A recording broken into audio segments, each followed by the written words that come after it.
días a todos en nombre de Fundación Federalismo y Libertad.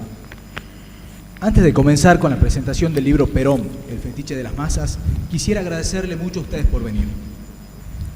También agradecemos a la Fundación Friedrich Naumann para la Libertad de Alemania por cooperar siempre con todas nuestras actividades. Tenemos un agradecimiento especial a Claudio Viña, sin quien su colaboración en este evento no hubiera podido ser posible. Por supuesto, agradecemos a Nicolás Márquez por haber venido a Tucumán a presentar su libro. Fundación Federalismo y Libertad es una entidad privada sin fines de lucro, independiente de todo grupo político, religioso, empresarial y gubernamental, cuyo objetivo es posicionar el debate político, los valores y principios de una sociedad libre y democrática. Esto lo realiza a través de programas de formación, investigación y difusión de temas de políticas públicas dirigidos en lo particular a lo socioeconómico y empresarial, promoviendo las ideas de la libertad en el contexto de las relaciones sociales. Creemos firmemente que una democracia no debe tener tabúes. Es por eso que valoramos la corajuda labor de Nicolás Márquez, quien se ha dedicado insistentemente a enriquecer el debate sobre nuestro pasado reciente. No queremos demorarlos más, por lo que doy paso a Nahuel Ríos, un joven brillante de nuestra fundación, quien tendrá el gusto de presentar al invitado de honor de esta noche. Muy buenas noches y esperamos que lo disfruten. Bien. Primero, buenas noches a todos, gracias por haber venido. Principalmente con el tema de la fundación, tienen toda nuestra información en nuestros trípticos para poder contactarnos si es que les pareció bien estos tipos de actividades que estamos desarrollando, ¿no? Primero que nada, tuve el honor de estar hoy a la tarde. Nicolás nos dio un taller para jóvenes, la verdad que único, poder escucharlo y poder saber otro punto de vista, ¿no? Ese punto de vista que a nosotros nos ponen desde chicos y capaz que hay todo un contexto el cual a nosotros nos pone una figura, nos pone una realidad, la cual por ahí, esa realidad no siempre es la verdad, ¿no? Principalmente, bueno, Nicolás Márquez es escritor, es investigador, además de abogado, y siempre se caracterizó por ser capaz de hacer ese desafío a lo que se puede decir lo que es políticamente correcto. La verdad, yo tengo una admiración hacia él, leí su libro, la verdad que es una pieza única, y esa valentía que tiene de bajar ese mito, bien, de lo que fue Perón y el peronismo, bien, lo cual hoy actualmente destruyó muchísimas instituciones, y la verdad que poder haber realizado algo así como el taller de esta tarde, que te lo vuelvo a agradecer, saber de que estamos formando una sociedad responsable y un futuro, ¿no? Ahora sí le doy el paso a Nicolás. Bien, muchísimas gracias. Bueno, me siento un poco contrariado con esto que me han puesto, porque parezco McPhantom, me siento. Muchísimas gracias por todo. Gracias a la Fundación Federalismo y Libertad. Muchas gracias a Guillermo. ¿Se escucha bien, no? Muchas gracias a José Guillermo. Gracias, Nahuel. Gracias a Helio, que estaba por ahí vendiendo los libros, Manu. La verdad que me han tratado con mucho cariño y es un placer enorme. Hacía 2 años que no venía a Tucumán, hace 10 años que vengo viniendo con relativa regularidad, y encontrarme con mi entrañable amigo Richard Bussi, con quien tengo tanto afecto y tanta coincidencia ideológica, con Claudio, bueno, y amigos que siempre me reciben con tanto afecto, así que me siento realmente súper gratificado. Bueno, tengo 40 minutos, según habíamos pactado contigo, así que, miren, es un libro que tiene 350 páginas, 900 citas y 100 temas abordados en 16 capítulos. Así que voy a ir con la velocidad que pueda, saltear un montón de cosas, y de antemano quiero decir lo siguiente, porque obviamente nadie tiene por qué estar expuesto a escuchar algo que le pueda resultar hostil. Vieron que cuando uno en la televisión muchas veces anticipan, bueno, este programa tiene un contenido erótico, tiene un contenido violento, en fin, tratan de que el televidente sepa de antemano que se puede someter a algo que le pueda resultar hostil o desagradable.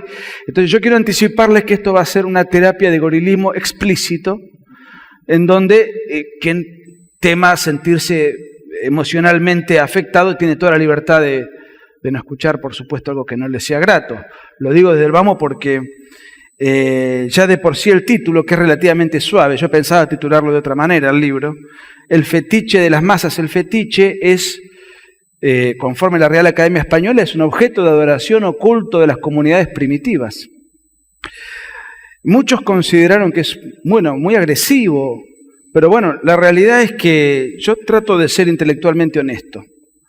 Y la tranquilidad mía es que, obviamente no soy el dueño de la verdad y que puedo tener un enfoque equivocado. Mi tranquilidad es que cada cosa que digo está documentada. Mi enfoque, mi opinión puede ser, por supuesto, equivocada, pero que la documentación es objetivamente y está objetivamente expuesta en cada una de las afirmaciones, esa es mi tranquilidad intelectual y como biógrafo en este caso. No voy a arrancar con la vida personal de Perón, sería muy largo. Voy a arrancar en 1930, no por nada en especial, sino porque en el año 30 es la primera participación de Juan Perón en la vida pública argentina. Antes era un militar disciplinado, un poco conflictuado por su vida personal, que está relatada en el libro, una madre de origen muy humilde, tehuelche y con sangre indígena, y un padre que nunca lo había reconocido, que lo reconoce tarde, pero que venía de una familia conservadora. Bueno, todos esos conflictos históricos, siempre me gusta hacer una introducción en una biografía para que podamos conocer algunos rasgos de la personalidad y de la psicología y de los antecedentes del personaje.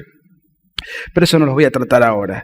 En 1930 Perón apoya lo que fue la reacción contra Irigoyen, que dicho sea de paso fue un desastre el gobierno de Irigoyen, más allá de que haya sido canonizado por la historiografía, algún día quizás me ocupe de él, era un desastre, y esa primera rebelión no fue el primer golpe de Estado de Argentina, fue el primer golpe de Estado de la Argentina moderna, digamos. Fue celebrado por todo el mundo, inclusive, por sobre todo, por los radicales que no simpatizaban con Irigoyen, como Alvear, por ejemplo.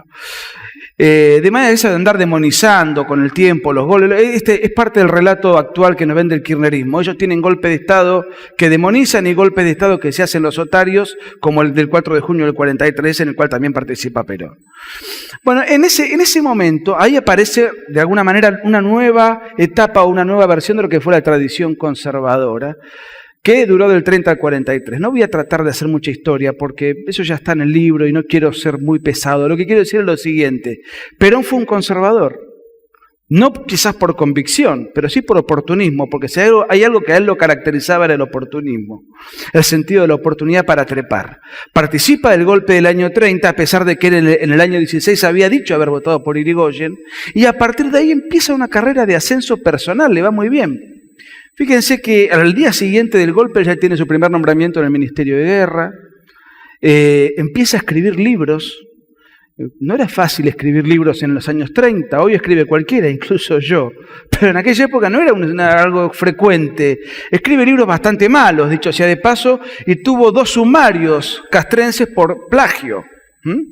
En uno de ellos, ante el tribunal, alegó que se olvidó de entrecomillar 60 páginas corridas. Pero bueno, cosas que pasan. Y le toca, bueno, se casa incluso en una época determinada de su vida con quien fue su primera mujer, la única mujer normal que tuvo, Aurelia Tizón, le decían Potota, que muere muy joven de cáncer de útero, igual que Eva justamente. Es agregado militar en Chile, o sea, le toca viajar, lo echan estaba haciendo espionaje, lo descubren, vuelve de alguna manera un poco apesadumbrado, se recompone. Él era oficialista, no podría haber editado libros, viajado, era profesor en la Escuela Superior de Guerra, de no haber sido conservador. Pero cuando digo conservador no me refiero a que ideológicamente lo haya sido. Políticamente lo era, punto. Es importante esto porque después el relato peronista nos dice que Perón vino a poner un quiebre en la hegemonía histórica de la esclavitud, de la oligarquía conservadora, etc. Perón fue conservador, por lo menos políticamente. Y además, era conservador en una época en donde yo me encargo de decir en uno de los tantos capítulos del libro, que esa década no fue una década infame como miente la historiografía oficial. No, primero, no fue una década porque fueron 13 años, del 30 al 43. Y segundo, no fueron infames porque el 20% de la inmigración mundial venía a la Argentina a trabajar. Y la obra de teatro emblemática de la época se llamaba Mi hijo el doctor, que ponía de manifiesto a un laburante sin instrucción, cuyo hijo terminaba egresado de la universidad. Por eso la obra Mi hijo el doctor, porque había una manera incluso de hablar primitiva, ¿no es cierto? Eso era de los años 20, de los años 30, no tenía nada que ver con el gobierno, con lo que era Perón. Y Perón fue un exponente de la movilidad social existente en la Argentina previa a su paso por el poder político. Su madre era una criada o una muchacha que hacía tareas domésticas en una casa, y el hijo del dueño de esa casa es quien se enlaza con ella. Era algo relativamente habitual en una época tradicional, al principio del siglo XX, y él es un exponente de la movilidad social ascendente, porque termina siendo profesor en la Escuela Superior de Guerra, viajando por el mundo, publicando libros, siendo un hombre de clase media alta, como era un militar de la época, prestigioso incluso. O por lo menos, quiero decir, era una casta, si se quiere. Bueno, en el año 37-38 él consigue viajar nuevamente, elige él ir a Italia, donde incurre en algunas tareas montañísticas y también estudia mucho, es agregado militar, y es ahí donde él viene fascinado con el fascismo y lo confiesa en innumerables reportajes que le han hecho. Es insólito que a quienes abominamos del peronismo, los peronistas nos dicen fascistas, es insólito. Si hay un presidente en la Argentina, y yo de historia le juro que he leído mucho, que le escuché, mejor dicho, leí declaraciones en favor de Mussolini, el único es Perón, y no dicen fascista. Incluso él adoraba tanto a Mussolini, y era un agregado militar menor, no es que tenía envergadura política estando en Italia, pero él, como era un gran mentiroso, inventó reuniones que él tuvo con Mussolini, en donde él le daba consejos, está todo en el libro, todo documentado al pie de la letra. Me impresionó sobremanera Mussolini, le dice él a su biógrafo oficial, Enrique Pavón Pereira, es decir, al biógrafo al cual él le pagaba que le haga la biografía. Me impresionó sobremanera Mussolini, él estaba de militar pulcro y cortés. Tenía toda la imagen de un semidios de la mitología romana. Yo se lo dije y le afirmé que me sentía emocionado y confundido, para no andar aclarando que en realidad también me temblaban las piernas, dice Perón, como si fuese una quinceañera frente a un Rolling Stone, ¿no? Estaba extasiado. Bueno, él vuelve en el año 39-40 y él dice que ahí empieza a conspirar contra el orden conservador, el mismo orden conservador que a él le dio tantos beneficios. ¿Por qué empieza a conspirar? Porque ya se había desatado la Segunda Guerra Mundial, el gobierno local estaba a favor de los aliados, por más que se diga que Argentina era neutral, no.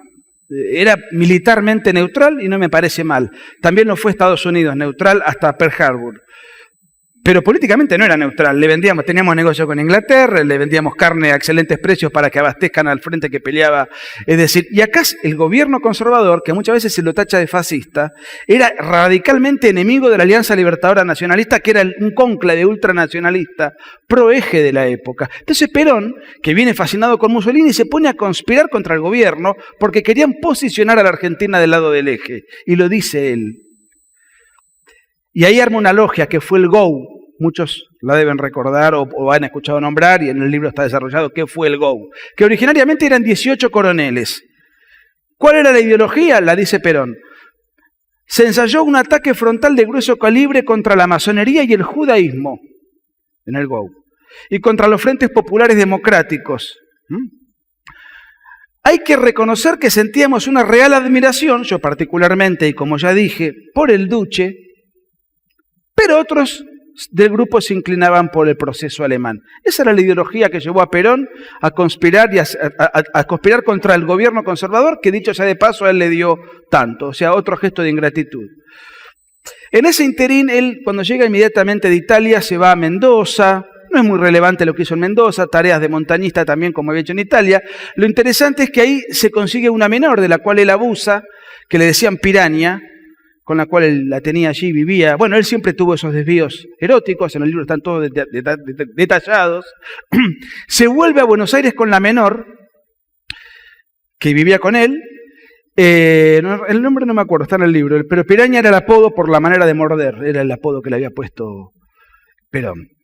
Y empiezan a conspirar contra el orden conservador, entre otras cosas, incitando que la situación, sobre todo lo que cargaban sobre el orden conservador eran 2 o 3 cosas. Primero, le adjudicaban un esquivo sentido del patriotismo por los vínculos comerciales con Inglaterra, el fraude que existía, y también, la cuestión, que era más importante, era la cuestión que no se apoyaba al eje en la Segunda Guerra Mundial.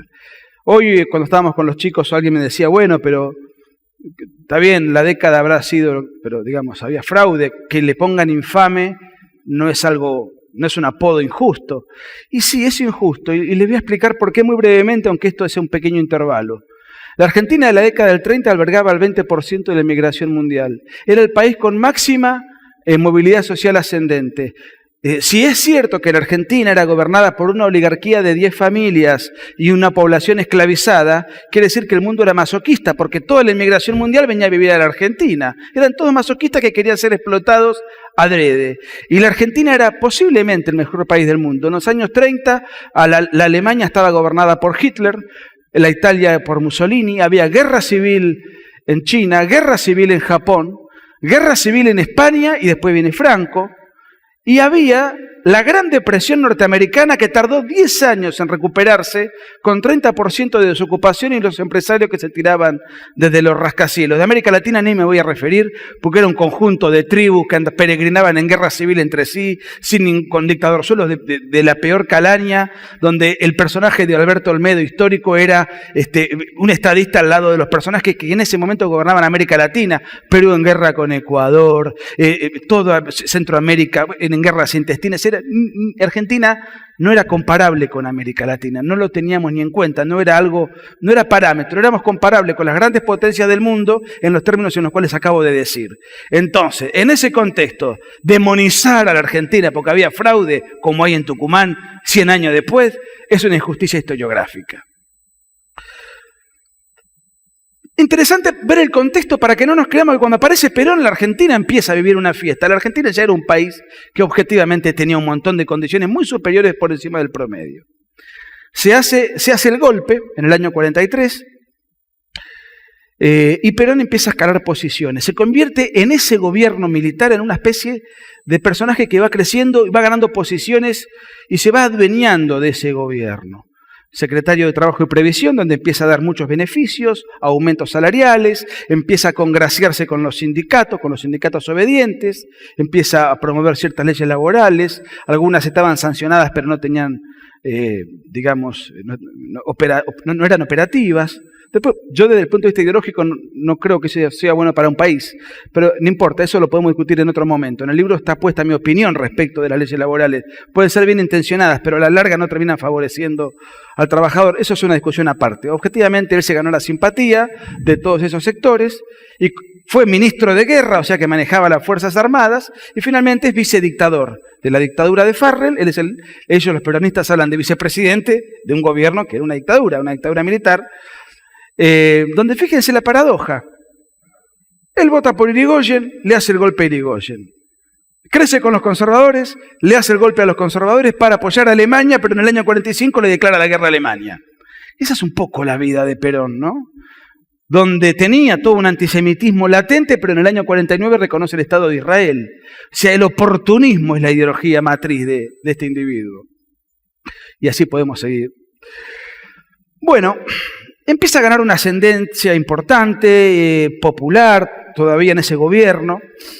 Y en el año 44 se produce un terremoto en San Juan, terremoto bravísimo, creo que murieron más de 10.000 personas en apenas unos segundos. Y él ahí populariza mucho su figura porque lleva adelante una suerte de colecta, una actividad social caritativa para asistir a las víctimas del terremoto, y dentro de ello, en enero del 44, hace un acto de gala en el estadio Luna Park, solidario, con artistas que cantaba Libertad Lamarque, etc. Ustedes saben que las botineras de la época no eran como ahora que, van a buscar a los jugadores de fútbol, a los galanes de cine. En aquella época el uniforme militar era el símbolo de estatus.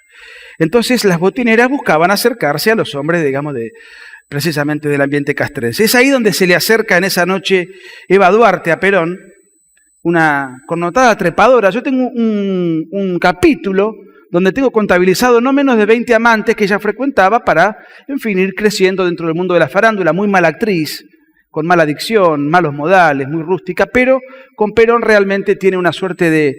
ahí Perón se siente cautivado. Yo le cuento unos 20 amantes, digo, porque el libro había que terminarlo, porque había mucho más para decir, pero no era una biografía sobre Eva, sino sobre Perón. En todo caso, Perón fue el personaje que más le sirvió y le fue útil a ella, ¿no es cierto? Eso generó una simbiosis muy interesante, pero el protagonismo de Perón empezaba a caer muy mal, había internismos, el gobierno había un protagonismo excesivo por parte de él, bueno, en fin, había una demagogia demasiado ostensible que caía muy mal, la declaración de guerra a Alemania también cayó mal a los sectores que inicialmente impulsaron ese golpe para apoyar a Alemania. Se genera un conflicto que termina con la expulsión de Perón y el encarcelamiento de Perón, y eso deriva en el 17 de octubre, que encabeza un individuo famoso que se llamó Cipriano Reyes, que como después desobedeció a Perón, Perón lo encarceló durante 10 años. Pero yo no me quiero ir por las ramas porque es mucho para decir. Lo cierto es que Perón sale fortalecido y se convierte en el candidato del gobierno. El gobierno militar había que dar una continuidad, pero ya estaba muy desacreditado.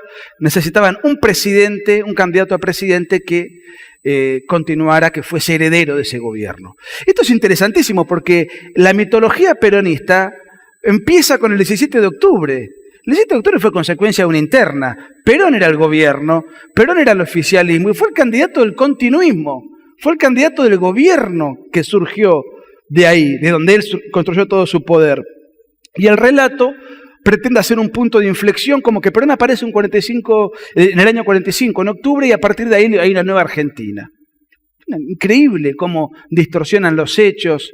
Fíjense cómo distorsionan la década del 70, imagínense la del 40, que la conocemos menos, porque no la hemos vivido. A partir de ahí empieza lo que fue la dictadura de Perón, que era una dictadura plebiscitaria, la única dictadura argentina totalitaria. Juan José Sebrelli distingue muy bien, dice que la dictadura busca de la población la obediencia, pero el totalitarismo, además de la obediencia, busca la adhesión.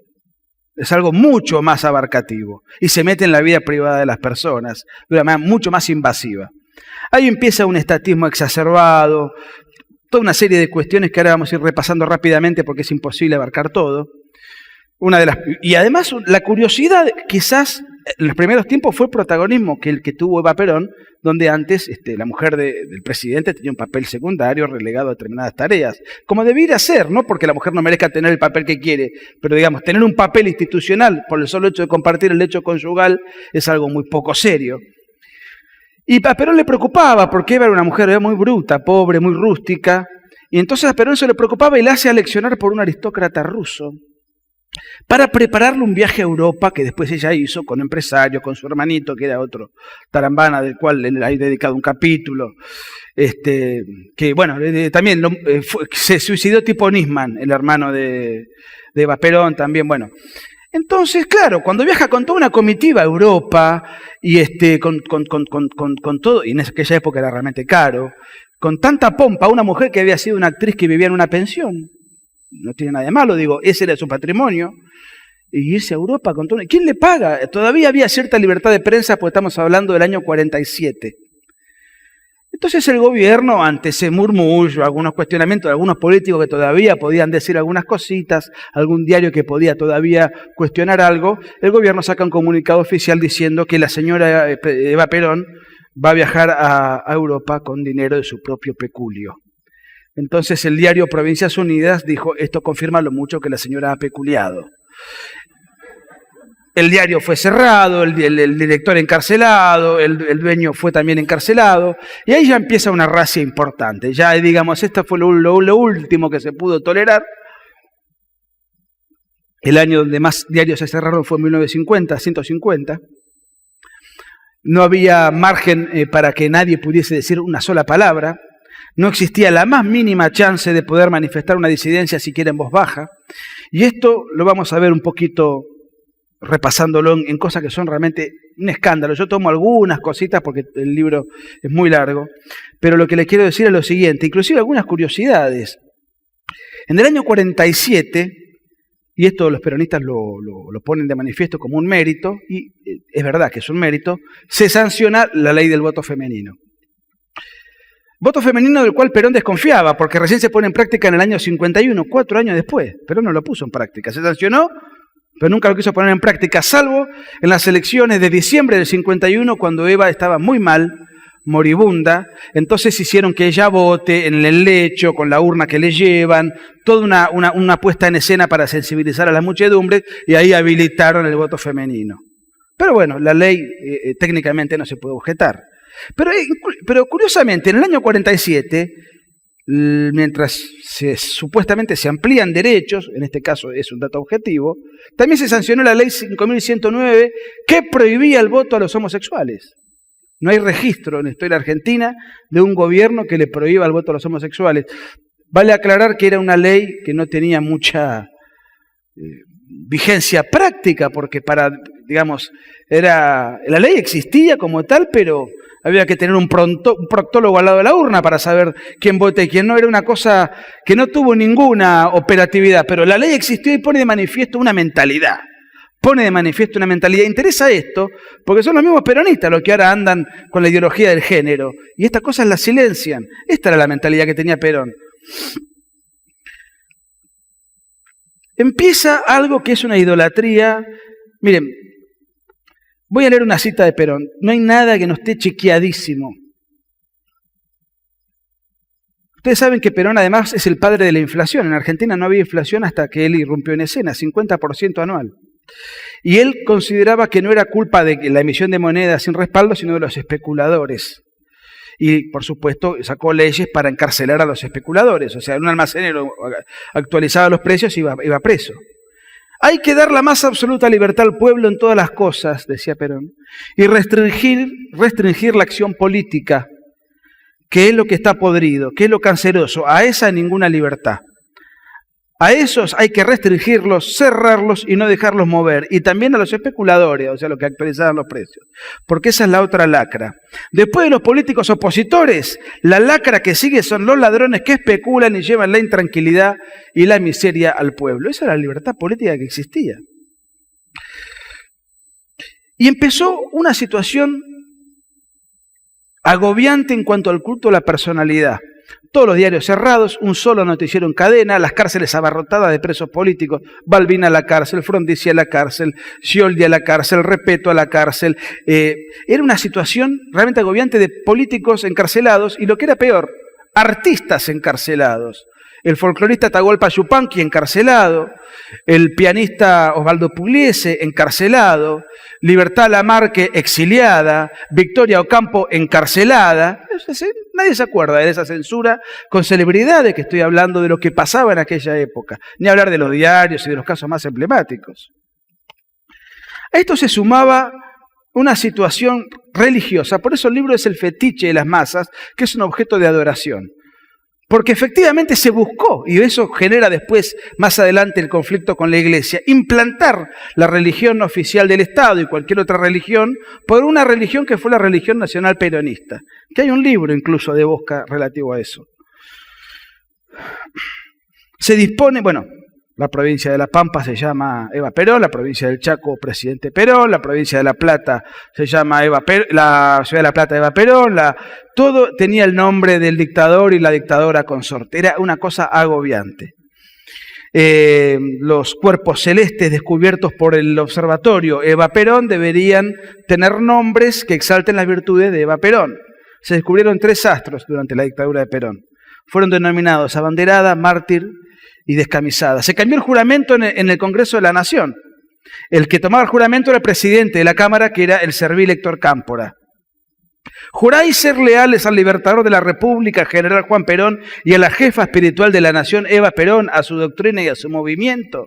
No se juraba ni por Dios, ni por la patria, ni por la Constitución. Se juraba por el libertador, general Juan Perón, y por la jefa espiritual de la nación. Eva Perón fue declarada jefa espiritual de la nación por ley. Perón se hacía decir a sí mismo San Perón. Ese iba a ser el título original del libro, San Perón. Me dijeron que iba a quedar panfletario. Me dudé mucho y bueno, hay un capítulo, me di el gusto de que un capítulo se llama San Perón que muestra lo que se vivía, la religiosidad laica, ¿no? Fíjense que nosotros estamos acostumbrados a la marcha peronista. Estamos acostumbrados a la marcha peronista y nos parece normal. Y yo el otro día discutía con un peronista, es una idolatría vergonzosa. Y un periodista me decía, pero pará, si vos escuchás la marcha o el himno a Sarmiento, también hay una reverencia. Claro, pero hay una diferencia importante. Sarmiento se murió y después sus seguidores decidieron homenajearlo haciéndole una marcha. Ok. Perón se hizo hacer a sí mismo una marcha para la autoalabanza y gloria de sí mismo, para que se la canten a él mismo sus alcahuetes. Eso es de una vanidad enfermiza que realmente confirma una mentalidad. Hay una tara ahí que es una situación de total anormalidad. Todo con Perón en vida. La jefa de bloque del partido peronista, no se llamaba todavía Partido Justicialista, se llamaba Partido Peronista. La diputada Delia Parodi, en plena sesión, nuestro Dios en la tierra es Perón. El diputado Virgilio Filippo redactó el Ave María de María Eva, de rezo obligatorio en las unidades básicas. El principal intérprete de la doctrina peronista, así lo bautizó Perón al ministro Raúl Mendé, enseñaba lo siguiente: seremos mejores todavía si tenemos el pensamiento puesto en Perón. Cada noche al acostarnos debiéramos examinarnos. ¿He imitado yo en este día a Perón?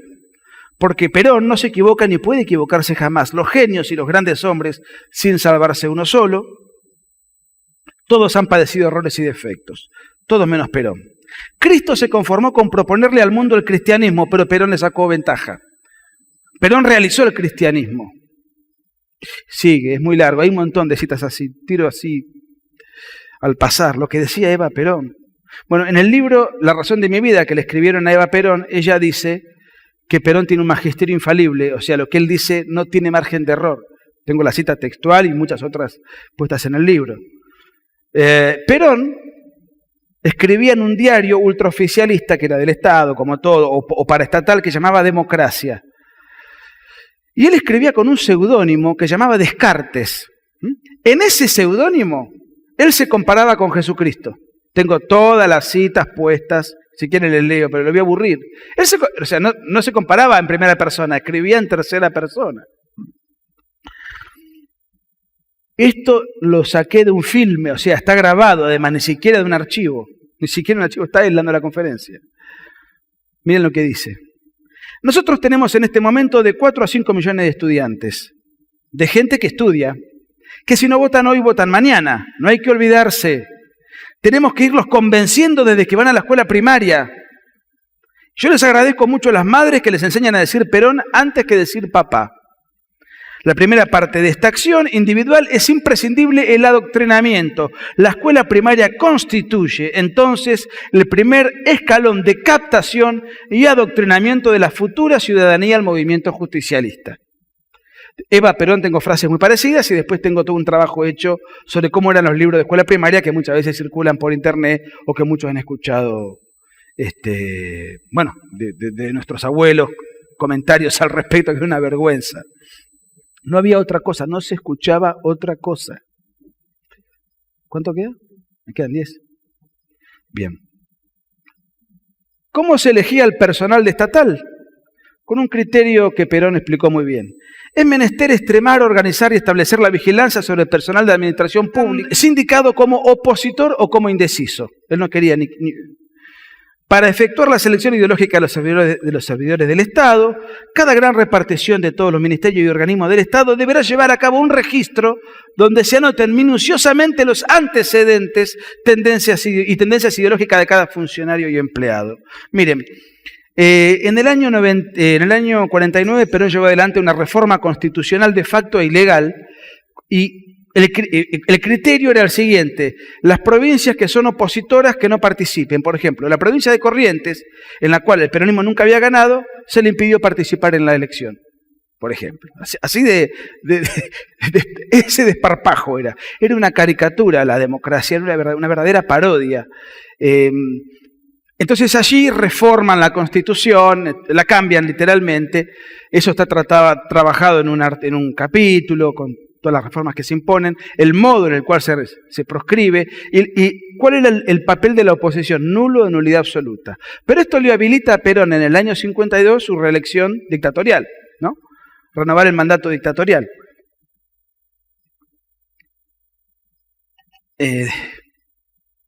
Fíjense el contexto. Una constitución de facto que habilita a él. Frondizi estaba preso, presidente de Unión Cívica Radical. El presidente del Partido Socialista, Américo Scioli, estaba preso. El vicepresidente, que era Repetto, estaba exiliado en Montevideo. De los 25 diputados que fueron candidatos en la capital federal, en Buenos Aires, 22 del Partido Socialista estaban presos. El presidente del comité de la Unión Cívica Radical de la provincia de Buenos Aires, Moisés Levenson, estaba preso. Como acababa de salir preso Balbín después de un año de represión y de encarcelamiento y tortura, no había guerrilla, no había nada, eran presos por disentir, punto. No es que había un conflicto especial que uno puede contemplar, no, nada, simplemente la disidencia, totalizador. Como sale Balbín, bueno, Balbín va a ser el candidato nuestro porque Balbín acaba de salir, tenemos que vender su imagen.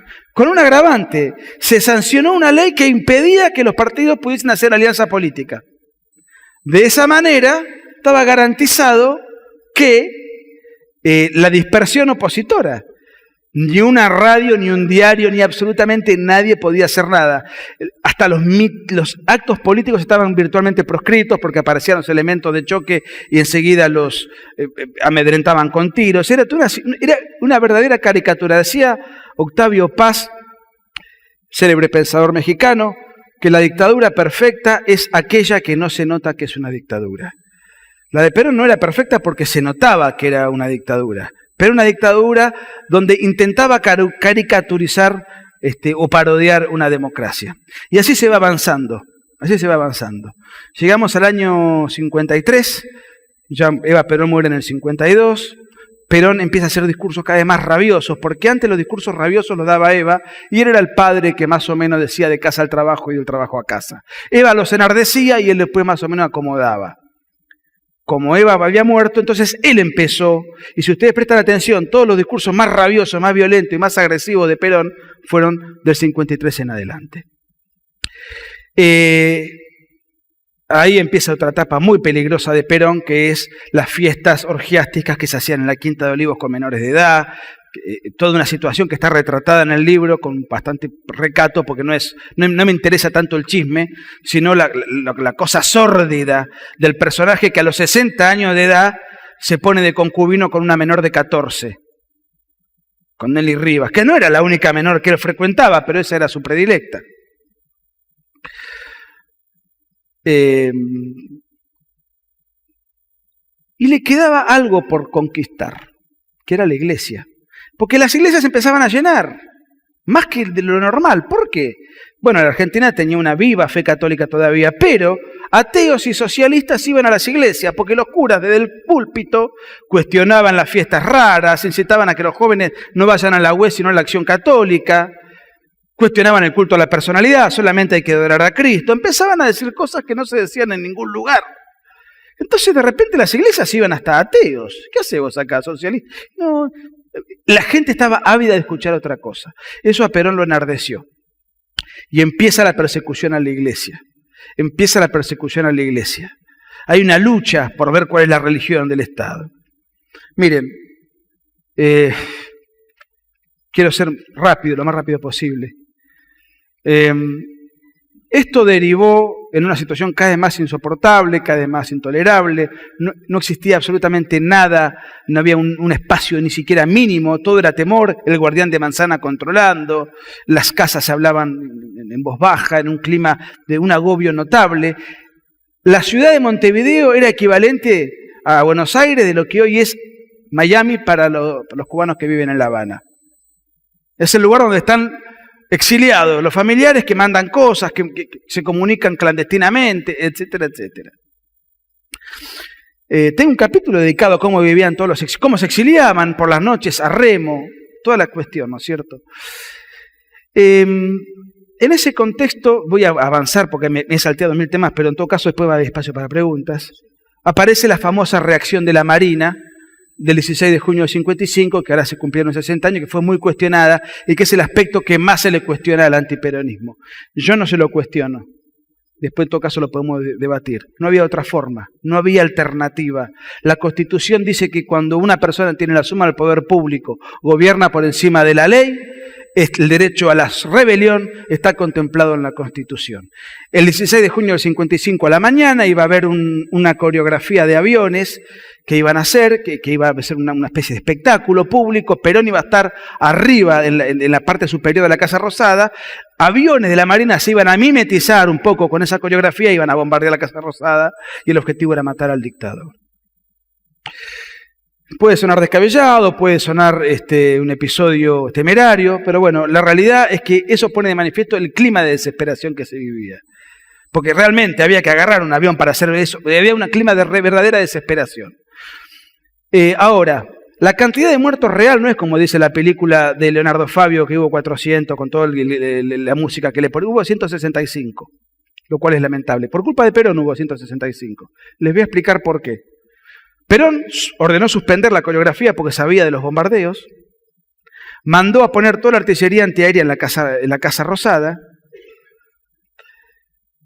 y ordenó silencio y hermetismo total y absoluto.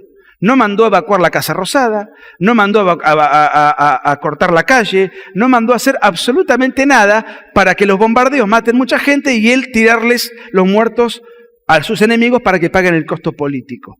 Esto lo puedo acreditar de 10 millones de maneras, tal como está en el libro, pero la acreditación más categórica es la confesión de esto que le hace Perón al día siguiente por cadena. Increíble.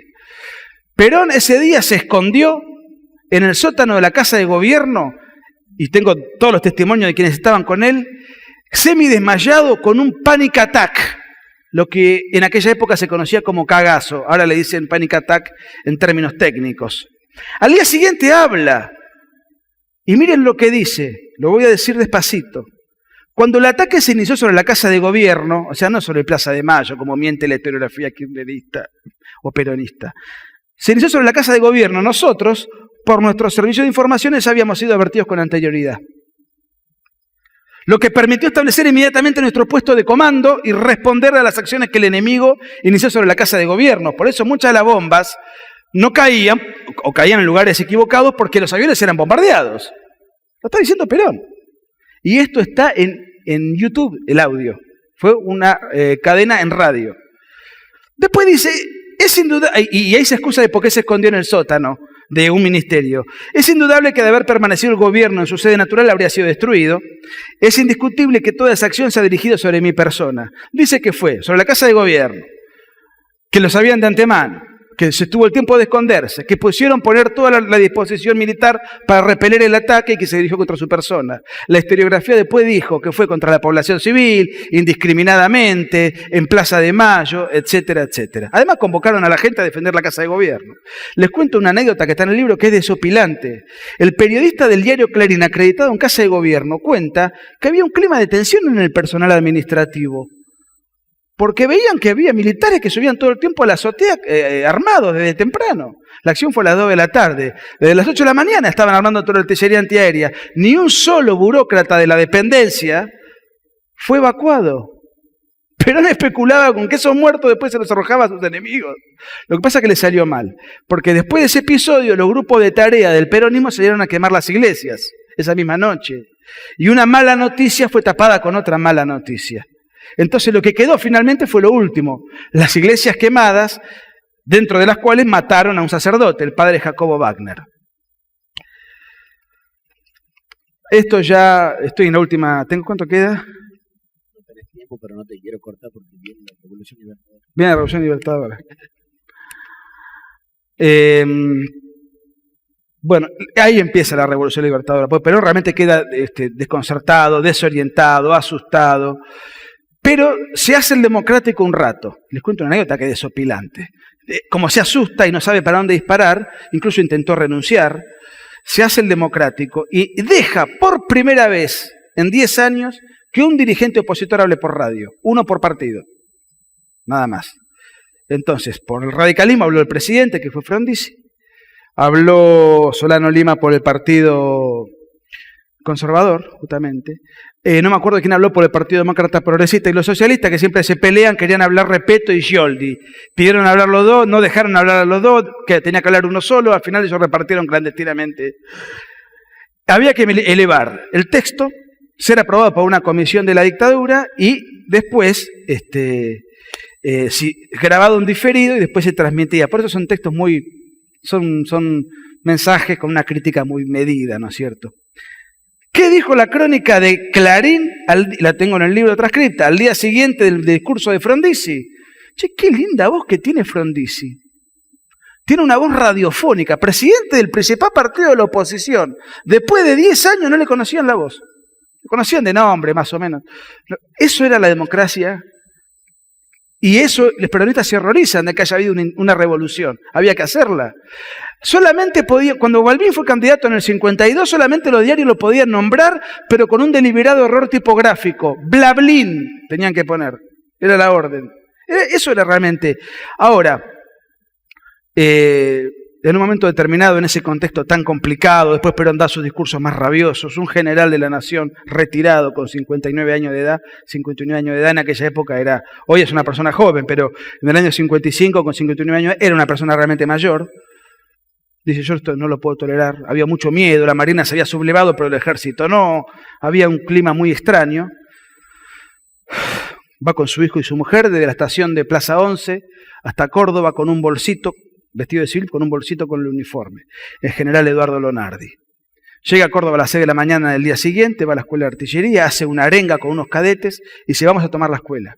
Él va personalmente a ver al director de la escuela, se resiste el director, entonces Lonardi le pega un tiro en la oreja para asustarlo, él mismo le seca la sangre, lo reducen, lo dejan encerrado, le ordena que le den buen trato y arenga en el medio del patio de la escuela y le dice, vamos a hacer la revolución a los 2500. Ahí empieza una batalla contra la infantería en Córdoba. Bueno, conclusión, 7-1 era más o menos la diferencia entre los leales y los rebeldes.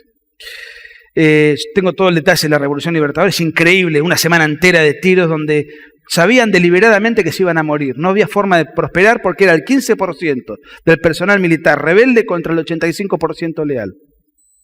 Y ganaron los rebeldes. Por el susto que tuvo Perón, lo tengo acreditado. Él no supo conducir, se escondió, no dio una sola orden, quería renunciar, estaba desesperado, porque además no se rendían nunca y estaban dispuestos a dar la vida. Rojas estaba dispuesto a dar la vida, Lonardi dispuesto a dar la vida, y después se suma Aramburu también. Y ya era a todo nada, no había forma y una semana después ese señor, Lonardi, que se va con un bolsito, pagando de su bolsillo en un micro de línea, vuelve siendo presidente, ¿no? Una cosa increíble. Hay mucho para hablar. Voy a hacer una sola reflexión final. ¿Puedo? Una sola. Porque después aparece la cuestión mitológica. No, bueno, pero el Perón bueno es el que vuelve, es el sabio, el Perón que nos viene a unir, el Perón que se abraza con Balbín, el Perón que nos... incluso Mariano Grondona repite esta chantada, y promovido habitualmente por un mentiroso crónico, como lo es Julio Bárbaro. Que lo presentan como un intelectual peronista, valga la contradicción, pero es una de las personas más consultadas. Entonces, ¿qué Perón? Esa voz que tiene de hombre de café después de cenar. Yo quiero decir lo siguiente. El Perón de los 70, yo incluso ahora estoy escribiendo un libro sobre otro tema, pero tenía pensado escribir un libro que fuese el peor Perón, porque este libro cuenta eso, pero no lo desarrolla en extremo, porque yo sobre los 70 ya escribí bastante. Y además iba a ser un libro muy largo, y ahora que estamos acostumbrados a leer de caracteres en Twitter, leer un libro de 500 páginas es un plomazo, entonces decidí no extenderme mucho. Pero fíjense que el Perón de los 70 es el Perón que del 70 al 73 promueve, alienta, exhorta, ampara y aplaude todos los crímenes de la guerrilla montonera. Todos. La Argentina fue el país de mayor cantidad de guerrilla de toda la época porque contaba con el deliberado empuje de Perón. ¿Por qué creen que Montoneros quintuplicaba al ERP? Porque Perón le impulsaba a los montoneros y el ERP no quería a Perón. Entonces Perón alentaba fundamentalmente a los montoneros. En Tucumán esto no se vive tanto porque acá operó el ERP muy concentradamente, pero a lo largo del país habría más o menos 6.000 miembros del ERP, según otros libros que he publicado, y datos oficiales, y 25.000 montoneros. Pero los montoneros no se notaban, acá tanto en Tucumán por lo menos, porque operaban en zonas urbanas, en Buenos Aires, en Córdoba, en Rosario. Él aplaudió y apoyó y llevó al país a la guerra civil.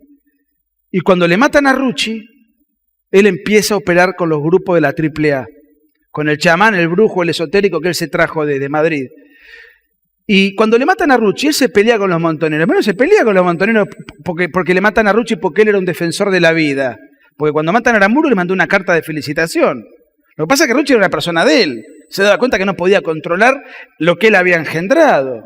Y a sabiendas de que se moría, y esto confirma lo poco que le importaba al país, lo poco que le importaba al país, pone como heredera dinástica de su regreso final, ya decrépito, a una bataclana cabaretera que él conoció, a una meretriz que él conoció en una borrachería nocturna que frecuentaba con Raúl Lastiri en Panamá. Raúl Lastiri tocaba el piano del cabaret, Happy Lambar en Panamá.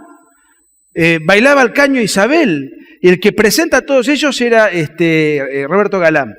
De esa borrachería nocturna salieron 3 presidentes de la nación: Perón, Lastiri e Isabel. Trasladada, ya una franquicia en la Casa Rosada del cabaret.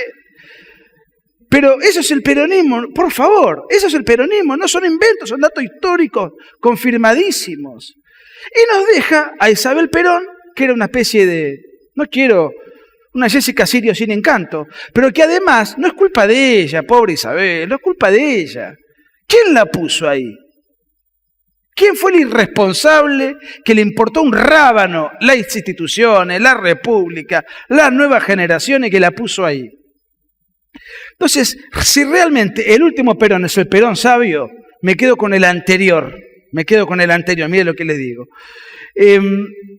Esto último se funda en un mito fotográfico, que es el abrazo que él se hace con Balbín. Pero es ridículo juzgar lo que estoy diciendo por una foto, porque además la foto es un mérito de Balbín. Balbín durante la dictadura de Perón fue censurado, encarcelado, torturado y finalmente fue exiliado a Montevideo. Que Balbín se abrace con su verdugo, perseguidor y torturador, habla bien de Balbín, no de Perón. En todo caso, qué tipo poco rencoroso que es Balbín, ¿no? En todo caso, vale la pena elogiarlo a él. Por esa foto surge el mito del Perón bueno que viene en la década del 70 a pacificar los EP. Es increíble, es insólito. Pero bueno, hay mucho más para hablar, no los quiero aburrir y además no quiero contrariar tu brújula. Bien. Tu cronómetro. Bueno, ¿se escucha? Bien. Antes de arrancar las preguntas, me gustaría hacerte una. Bien. Porque Perón llega al poder a través de una dictadura. Después esa dictadura se reivindica a través del voto, ¿no? Esto no nos da una seguridad de que el hecho de que el sufragio no nos ponga dentro de una dictadura. ¿Vos considerás que actualmente estaremos manejando o estaremos viviendo dentro de una dictadura? ¿Con el kirchnerismo? Con el kirchnerismo. La Real Academia Española define la dictadura como persona o camarilla que tiene la suma del poder público. No dice que no tiene que haber campo de concentración, no tiene que haber genocidio, o sea, la persona que tiene la suma del poder público. Todo hay que analizarlo en un contexto. Así como yo reivindico la llamada década infame porque analizo a la Argentina en un contexto, en el contexto actual, donde ya no hay Hitler, no hay Stalin, no hay Pol Pot, la Argentina claramente está enrolado en los países más autoritarios del mundo. Lo dicen todos los rankings. No tengo de memoria, ahora eso lo tengo en un libro que se llama Cuando el relato es una farsa, que presentó Richard precisamente en el año 2013. Los rankings, independencia, digamos, ¿cómo sería el poder? ¿Cómo se reparte el poder actual? En 4 fuerzas. El poder legislativo totalmente controlado, ni hace falta que uno esté diciendo cómo funciona el poder legislativo en Argentina. Pero bueno, eso también corresponde con que un gobierno saca muchos votos. Está bien, pero para eso está el Poder Judicial. El Poder Judicial, este gobierno puso su Corte Suprema. Por más que después hable de la corporación judicial, este gobierno puso sobre 7 jueces, echó a 4 y puso 4. Cuando subió Néstor Kirchner. O sea, hizo un golpe de Estado a la Corte, por cadena nacional, con campaña de difamación. Ustedes recordarán, esto fue en el año 2003, o sea que el máximo órgano lo puso el gobierno de facto. El 60% de los jueces federales los puso el gobierno.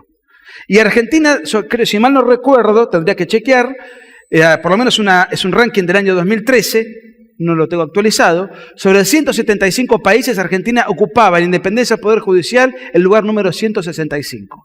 O sea, de los países abajo de Burkina Faso, de cada país insólito. El otro tema que podemos hablar es el poder que pone de manifiesta la calidad institucional es la prensa. Ahora está un poco más mezclado todo, pero el 80% de los medios de comunicación lo maneja el gobierno. El gobierno intentó encarcelar a la señora Ernestina Herrera de Noble, intentó encarcelar al señor Mañeto, intentó encarcelar al señor Escribano. Actualmente, uno de los principales periodistas opositores, escritor de La Nación, Carlos Pañi, está procesado. Un gran amigo personal, un hombre muy valiente, dueño de uno de los más importantes diarios opositores de la provincia de Buenos Aires, Vicente Mazot, está procesado por lesa humanidad. Joaquín Morales Solá está procesado porque era corresponsal de La Gaceta en la época del Operativo Independencia.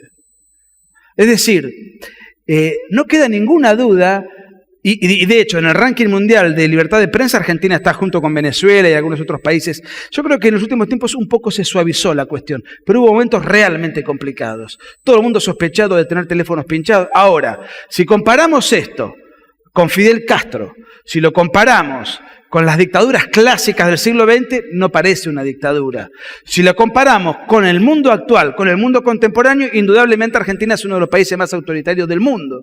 Porque todas las variables que ponen de manifiesto la calidad institucional, las libertades públicas, etcétera, estamos en el subsuelo. Y hay un ranking más, que ya es más ideológico, que es de la Heritage, que es la libertad de acción, la libertad de comercio. Bueno, ahí estamos en el subsuelo también. Así que yo creo que estamos en una dictadura del siglo XXI.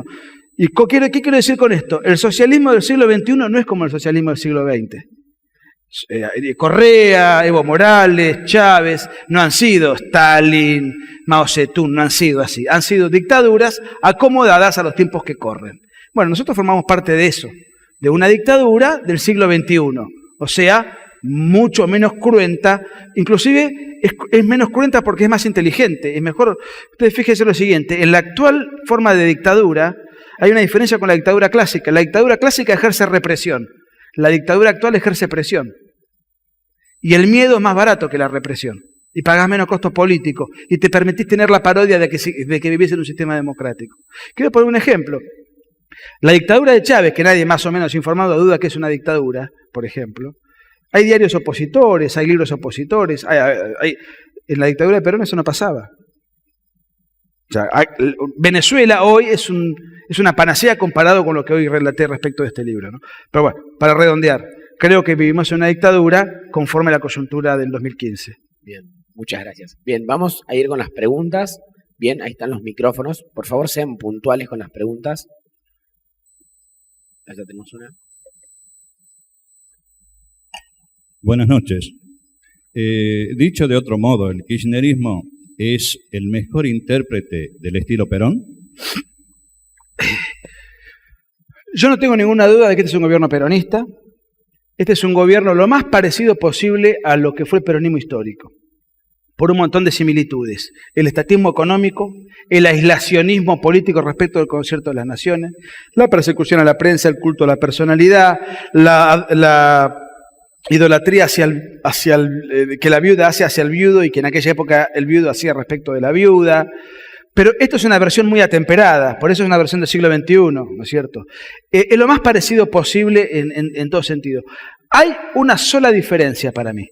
Una sola diferencia que algunos pueden considerar que es muy... Bueno, la persecución a la prensa, la demonización del enemigo. Hoy nos escandalizamos por 678, pero en aquella época era 678 y nada más. Hoy de última tenés chance de cambiar de televisión. Yo no tengo ninguna duda que este es un gobierno auténticamente peronista, ayornado a las circunstancias, con una diferencia. Perón era un militar de otro siglo, formado en el ambiente militar, y era un hombre que desde el punto de vista cultural promovía valores conservadores.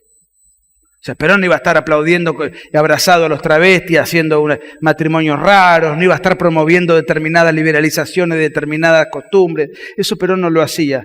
Se puede decir que la gran diferencia es que desde el punto de vista del relato y desde el punto de vista de lo cultural, lo de Perón era más bien conservador y esto es con un barniz progresista. Esa es la gran diferencia que hay entre aquello y esto. Pero desde el punto de vista de cómo se ejerce el poder fácticamente, creo que esto es el reflejo más fiel de lo que es el peronismo histórico. Bien. Acá, por favor. Hola, buenas noches. Buenas noches. Le quería preguntar qué opina de Bergoglio, que ahora como que pareciera que está inaugurando una etapa de peronismo universal, y que estuvo en Cuba de parte o sea, muy a favor del gobierno, no recibió a las madres del dolor ni nada de eso, y les recomendaba a los cubanos la lucha contra el consumismo. No sé qué consumismo puede haber en Cuba. Bueno, ¿qué opina de eso? Yo creo que tenemos que rezar para que el Papa se convierta al catolicismo.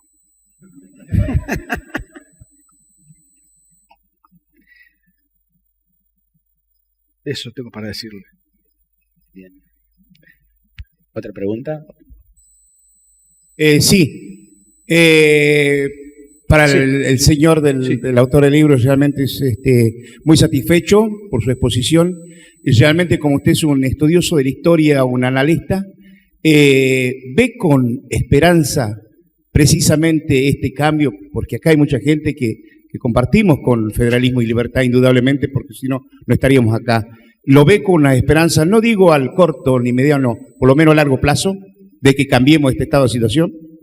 Perdón, lo último que dijo no escuché, señor. Si usted ve con esperanza el cambio, Sí. porque realmente se necesita saber un poco de historia medianamente para tomar decisiones en la vida, sobre todo en las decisiones de la vida institucional, ¿no es cierto? Claro. Cuando vemos este tipo de cosas, que hemos vivido una mentira sistemática y lamentablemente institucionalizada del mismo Estado, porque el Estado fue el que revalidó todo este tipo de cosas, ¿ve con esperanza usted este cambio?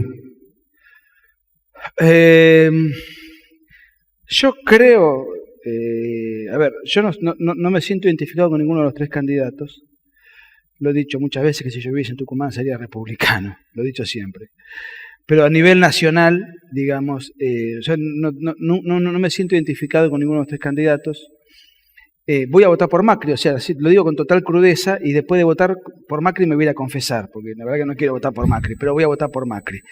Pero sí tengo una esperanza, porque independientemente que gane Macri o que gane Scioli, creo que gane Scioli sería el peor escenario, indudablemente. Creo que Scioli, por formación, por mentalidad, por una cuestión incluso generacional, habrá que ver el nivel de condicionamiento que él tenga, ¿no es cierto? Cómo va a quedar de condicionado. Y supongamos que Massa también lo metemos dentro de la pelota, digamos, de la disputa. Cualquiera de los tres es un mal menor respecto de lo que hoy hay vigente.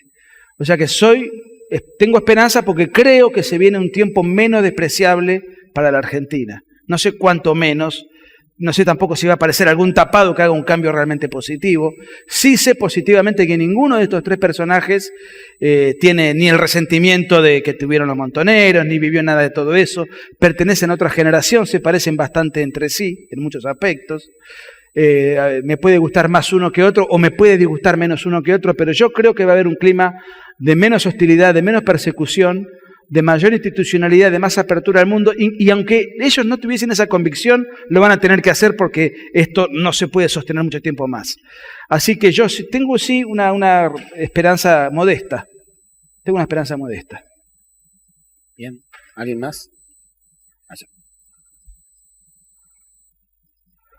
Buenas noches. Hola, buenas noches. Sí. La pregunta, yo quería saber, ¿por qué al ser dos gobiernos peronistas, tanto el menemismo como el kirchnerismo, fueron tan diferentes?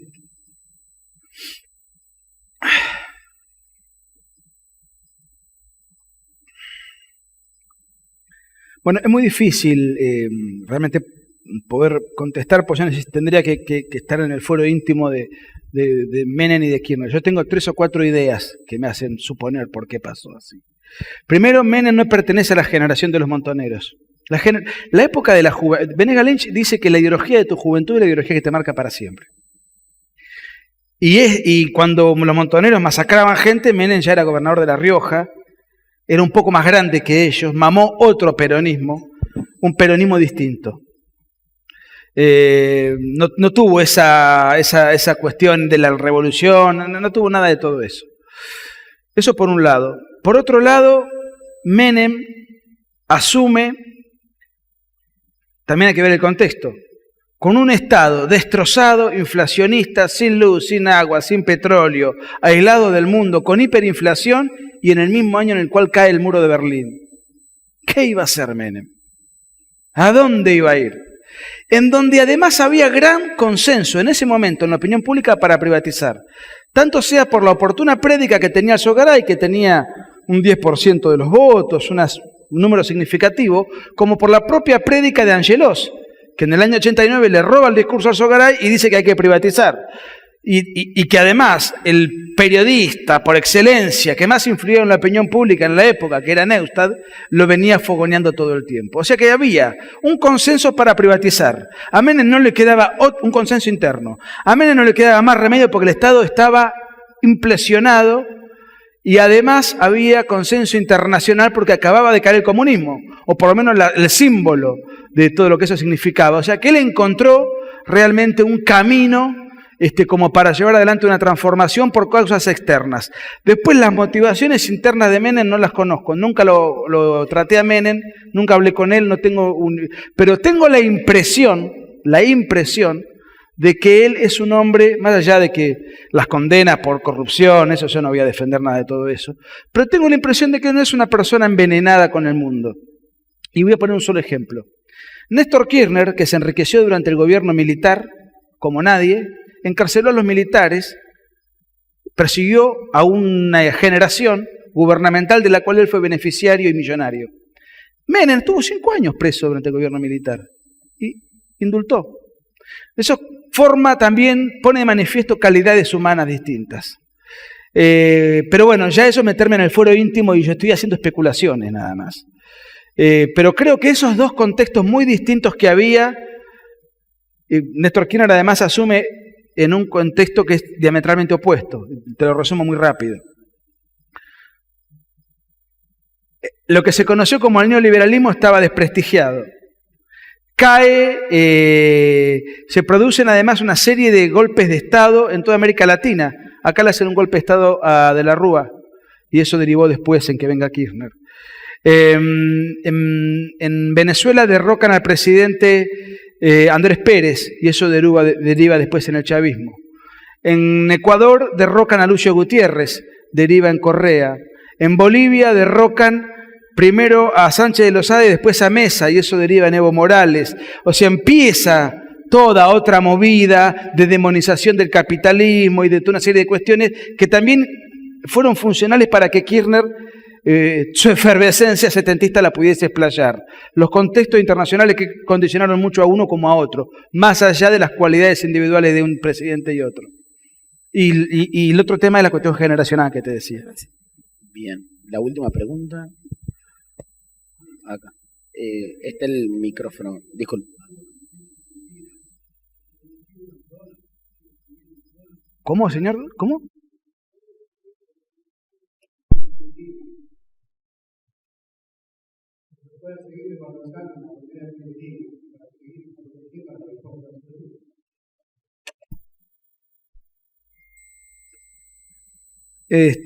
Primero, ¿usted qué se refiere? ¿Si va a haber una devaluación? Me está preguntando. Claro, a la devaluación. Mire, yo no soy economista. Yo, si le digo algo, voy a ser imprudente. Lo que yo sí le puedo decir es que devalorizar siempre se puede seguir desvalorizando. Nosotros eso lo sabemos perfectamente. Hoy el dólar vale 9.30. Vale 15, 16 pesos el verdadero dólar y llegó a estar 1.000 australes. O sea, quiero decir, como seguir desvalorizando se puede seguir desvalorizando. Yo creo que van a tener que devaluar. Se lo digo sin ser economista, leo sobre economía, pero no soy un experto. ¿Por qué creo que van a devaluar? Creo que van a devaluar por varias razones. Primero, porque van a tener que actualizar un atraso cambiario. Y en segundo lugar, en este tipo de gobiernos populistas es mucho más fácil devaluar la moneda que achicar el Estado. Entonces va a haber una devaluación. Pero no soy la persona autorizada para responder su pregunta. Sí, buenas noches. Primero quiero empezar diciendo que la verdad es lo que uno quiere creer, digamos, en definitiva. A pesar de lo que usted expone acá con este libro, ¿por qué cree que no a lo institucional y a lo gubernamental, sino al tema de elecciones puntualmente, por qué cree que tiene un relativo éxito el peronismo? Porque son los que nos gobiernan más que el radicalismo, que es la otra fuerza, digamos, que ha ganado elecciones. Bueno, no coincido con usted que tiene relativo éxito, yo diría que tiene un éxito fantástico. ¿No? Bueno, mira, es muy complicado. Ahí hay que hacer un análisis sociológico y ya eso me excede. Yo te voy a decir algunas cosas. Cuando Perón asumió, y este cálculo me lo hizo López Murphy, las reservas que había en Argentina en el año 46 eran a números actuales equivalentes a 150.000 millones de dólares. Eran equivalentes, hoy creo que son 30.000, no sé. Eran equivalentes a 150.000 millones de dólares. En el año 55, cuando él huye, quedaban el 15% de esa reserva solamente. Eso está trabajado en un capítulo del libro. El desparramo de bienestar que hubo fue extraordinario. Efectivamente, la gente ganaba más, la gente se iba de vacaciones, se regalaban casas, se construían... Todo eso existía. Cuando los peronistas mencionan cosas objetivas, era verdad. El tema era cuánto tiempo se podía sostener eso, si era artificial o no, si era una política de Estado prolijamente diseñada o si era una fiesta transitoria. Yo tengo un capítulo que se llama La U invertida. En el año 40, esto generaba votos y adhesiones. En el año 46, sobre base 100, sobre base 100 era el año 46. En el año 50, un trabajador promedio ganaba 180. Es decir, se había casi duplicado el salario. Casi duplicado el salario. En el año 55 eso ya era 115. O sea, es como una U invertida. Lo que pasa es que como había un solo mecanismo de información, Perón lo que decía era que era la oligarquía, los Contreras. Después no conté acá que Perón encarcelaba a los que aumentaban los precios. Bueno, creo que lo conté, no me acuerdo. Bueno, es decir, la gente la única información que recibía era la información que Perón les daba. Que además les creía porque lo que habían recibido se los había dado Perón también. Entonces hubo un impacto psicoafectivo enorme por parte de un desparramo enorme que también se generó. Teniendo en cuenta además una situación dentro de la cual estaba todo muy controlado, muy condicionado, etc. Ahora, ¿por qué después eso se fue perpetuando en el poder? Mire, hay muchas cosas para charlar al respecto. Por un lado, porque los gobiernos que vinieron después no cambiaron la matriz que Perón dejó. Siguió habiendo, digamos, una suerte de peronismo sin Perón. Entre otras cosas porque al no matar a Perón y Perón quedar exiliado, Perón desde afuera siguió gobernando la Argentina, por lo menos parcialmente, y te pongo algunos ejemplos. Perón ordenó, voten en blanco, no voten a Ilia. Ilia entró con una legitimidad nula, de nulidad absoluta, porque sacó casi tanto voto como los votos en blanco. Perón ordenó, voten a Frondizi, entonces Frondizi ganó. Pero a cambio de que Frondizi le abra el juego al peronismo. Frondizi todo condicionado finalmente cayó. Perón ordenó apoyar el golpe de Onganía a cambio de que le dieran abandono un montón de beneficios sociales a las obras sindicales. Perón después ordenó que haya guerrilla en Argentina. Él gobernaba a control remoto por el extraordinario ascendiente que tenía.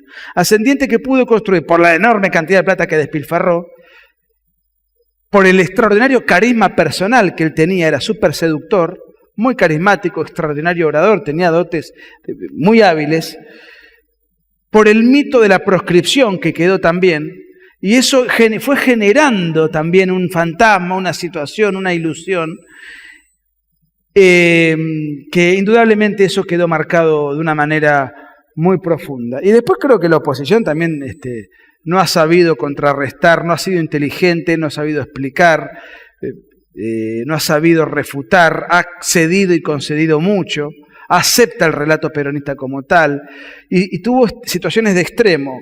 La Revolución Libertadora, por ejemplo, en lugar de explicar lo que fue Perón y concientizar, prohibió la palabra Perón. Una ridiculez.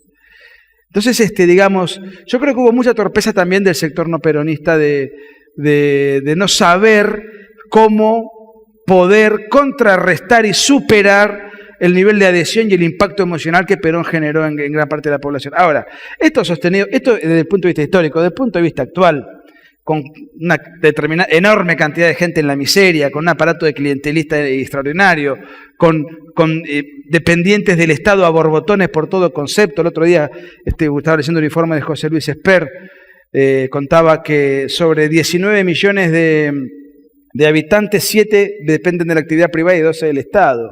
Hay un condicionamiento tal que es casi imposible que el peronismo no pueda ganar las elecciones, ¿no? Y no me refiero a un empleado del Estado que puede ser un juez, un policía, un maestro, un oficinista, que tiene que haber un Estado con empleados. Me refiero a la gente que vive del Estado propiamente dicho, por subsidios, por planes, por jubilaciones regaladas, por toda una serie de mecanismos de encadenamiento clientelar.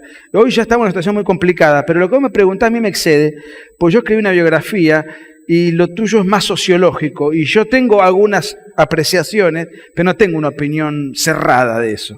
Tengo ideas dando vueltas de por qué pasó lo que pasó, de que sigue Perón gobernando después de 40 años que murió. Bien. Nicolás, vamos con la última pregunta. Bueno, Nicolás, te felicito porque te sigo en las redes sociales hace tiempo y te dedicas a algo que es políticamente incorrecto, que es criticar el peronismo o hacer un análisis, digamos, a conciencia de eso, que creo que fuera de Fernando Iglesias y vos, no he visto que nadie escriba así en concreto esto, ¿no? Me interesa que me digas, hay una solicitada que circula hace un tiempo por internet que sería de marzo del 73, se llama Nadie hizo más que Perón. Supongo que la has leído. Tiene muchísimos puntos. Primero quería saber si todo lo que dice ahí es verdad. Por ejemplo, cuenta que Perón se fue, el día que murió su madre, se fue a navegar al Delta y mandó a su edecán al velorio, ese tipo de cosas, ¿no? Y después te quería preguntar, bueno, en parte creo que lo has contestado, digamos, como que es un análisis sociológico, pero ¿cómo México, que tiene un nivel de educación más bajo, después de 71 años, pudo sacarse, al menos durante un tiempo, el PRI de encima? Y en Argentina el peronismo se reinventa constantemente, sea por izquierda, sea por derecha, y parece una franquicia que tiene un éxito, digamos, indiscutible, ¿no? Quería que me contestes eso. Bueno, lo primero, no me acuerdo lo que dice la solicitada que mencionás, pero lo que vos puntualmente me decís respecto de que Perón no fue al velorio de su madre y se fue a navegar al Delta, sí. Ese día Perón se fue a estrenar una lancha de producción nacional que se llamaba Lancha Perón. Y bueno, lo pasaban por el noticiero de sucesos argentinos. Bueno, parecía un sketch de Capusotto, porque esa propaganda está en internet. Hoy me preguntaron de que no fue al velorio de su madre. No fue al velorio de su madre por lo siguiente, según apuntan muchos. Hubo un episodio que a Perón lo marcó mucho y mal. Cuando él todavía era joven y estaba en la oficialidad del ejército, se toma vacaciones, le dan vacaciones y se va al campo a visitar a su madre y a su padre, con un amigo. Se van a cabalgar y su padre se va a trabajar a otro pueblo. Perón tiene un accidente. Incluso por ese accidente después se especuló que de ahí viene que Perón no podía tener hijos. No importa. Se cae del caballo y vuelve con su amigo a reponerse a la casa y encuentra a su madre enlazada con un joven peón. Delante de su amigo. Eso en el libro está contado. La vergüenza que pasó Perón, tan humillante, fue para él, una situación tan impactante, que nunca más volvió a ver a su madre. O sea que no solamente no fue al velorio, no la vio más. Hay un solo libro que yo leí de Claudio Chávez, que es peronista, que cuenta, no sé en qué momento él va a visitar a su madre, pero yo no, fuera de esas cosas que específicamente él cuenta, bastante improbable, de toda la biografía que yo leí, nunca más vio a su madre, ni siquiera ese día, por ese episodio. El otro me iba a preguntar otra cosa. Lo del PRI. El PRI mexicano también resuelve sus disputas entre izquierda y derechas, como lo hace el Partido Colorado en Paraguay. Yo creo, sin conocer la realidad mexicana, que hay algo que en México repercute favorablemente, a pesar de que hay un refrán mexicano que dice, pobre México, tan cerca de Dios, perdón, tan lejos de Dios y tan cerca de Estados Unidos, dicen. Pero yo creo que la cercanía con Estados Unidos le genera una muy buena influencia a México. a pesar de que es el populismo, de que tiene instituciones endebles, de un montón de cosas. Ellos comercializan mucho con Estados Unidos, muchos de los mexicanos se van a vivir a Estados Unidos, muchos tienen familiares en el sur de Estados Unidos. Todo eso va generando cierta cultura y cierta mentalidad que influye directa o indirectamente en que ellos más o menos puedan tener un libre juego en la economía, porque es mucho menos intervencionista que Argentina, puedan tener muchas cosas de sentido común que nosotros no tenemos. Las coyunturas geográficas yo creo que influyen muchas veces como para poder más o menos orientar la suerte de un país, ¿no es cierto? Me parece, creo yo, que siendo dos partidos omniabarcativos, como es el PRI, como lo es el peronismo en Argentina, como lo es el Partido Colorado en Paraguay, la cercanía con Estados Unidos influye positivamente para México, no determina la política mexicana, pero va generando ciertos hábitos y ciertas mentalidades en políticas públicas que más o menos lo va orientando a un sentido común bastante más pulido que el nuestro. Bien, bueno, principalmente muchísimas gracias a todos por haber venido. Además tienen un tratado de libre comercio con Estados Unidos, en donde seguramente Estados Unidos además les debe imponer determinadas condiciones dentro de esa política bilateral. Entonces también eso hace que se acomoden a cierta coyuntura. Y te pongo otro ejemplo, que no es lo mismo, pero tiene que ver. ¿Por qué el país mejor organizado y más próspero del socialismo del siglo XXI es Ecuador? Porque tiene la moneda dolarizada desde el año 2000. Entonces Correa, si bien hace la revolución socialista, no puede emitir moneda.